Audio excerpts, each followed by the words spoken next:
Welcome to carburetorsandmore.com of Texas, 832-221-4007.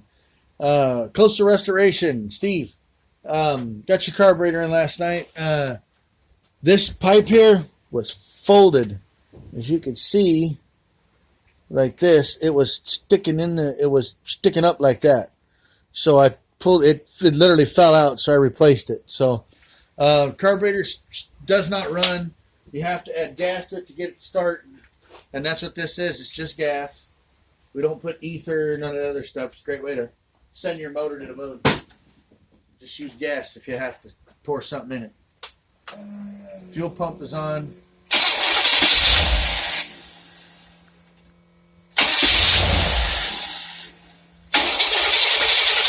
And see, without pouring the fuel in it, it doesn't pump. It doesn't do anything. So, all right. Well, next time we see it, it'll be running good and looking good and be ready to go.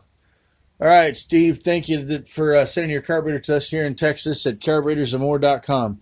832-221-4007.